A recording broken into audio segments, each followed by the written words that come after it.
Research Associate at the Heritage Foundation's Tech Policy Center, and Christopher Alexander, Chief Analytics Officer of Pioneer Development Group. And also with us is Distinguished Professor at Touro University, Thane Rosenbaum. And Thane, we're going to break down a lot of the legal questions here in this first.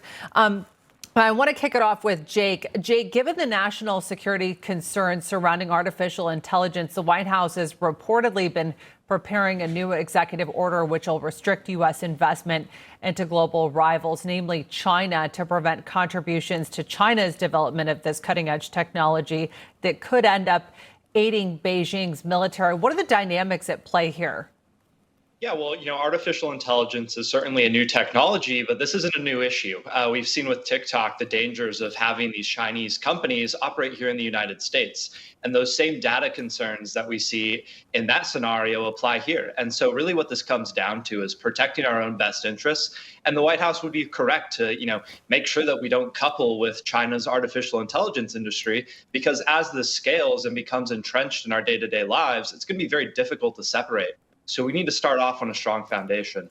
Christopher, during the Senate hearing on Tuesday, one testimony stood out among the rest, and that's in January. An Arizona mom, Jennifer DeStefano, had received a phone call demanding $1 million for the safe return of her 15-year-old daughter, Bree, who was on a ski trip at the time with her father.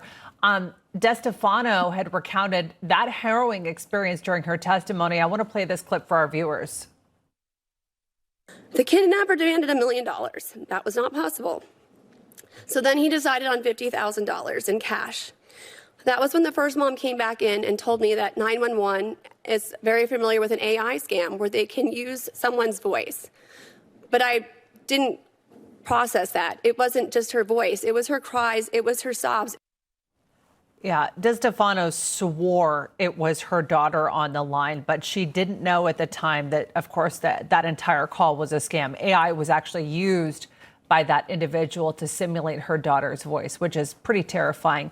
Chris, do you think that this type of scenario right now is possible? And what is there to stop someone from using this type of technology to simulate, say, the voice of a president in order to order a nuclear strike?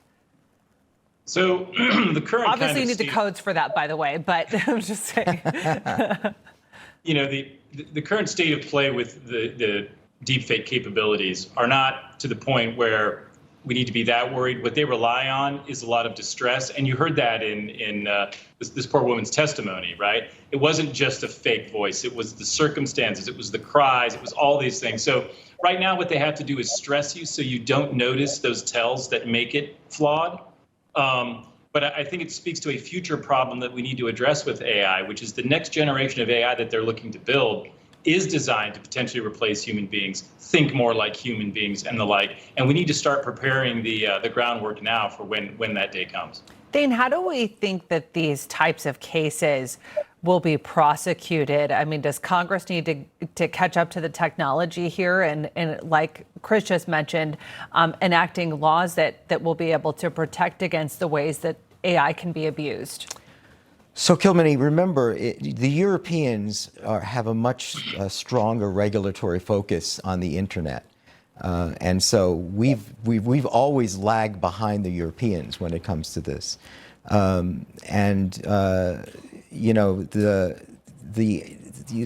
the last segment we talked about, cyber warfare is the new Cold War. And people forget, for all the talk of the Mueller investigation, it started with a hack and interference through computers and social media and the internet in our elections. So we got lost in the Trump matter, but we should keep in mind that AI only increases the national security risk and increases the complexity.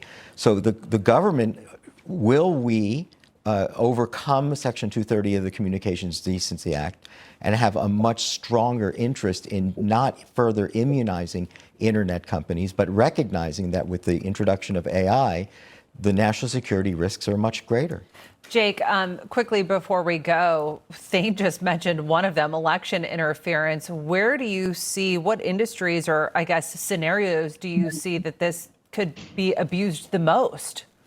Yeah, well, in the immediate, election interference is the obvious scenario here. 2024 is ramping up, and we've already seen candidates really adopt this technology to advance those types of interests. But the other area of this is obviously the low-level white-collar jobs, what we often refer to as email jobs. We're going to see those people very quickly, maybe lose their jobs. And where do they go after that? If your job is to just type and send emails constantly, it's very hard to find employment. And so across the board, this is going to transform our society. And anyone's guess is as good as mine as to where this is headed, but it's going to upend things very quickly. All right, Jake Denton, Christopher Alexander. Unfortunately, we're out of time. We have to leave it there. Thank you both very much.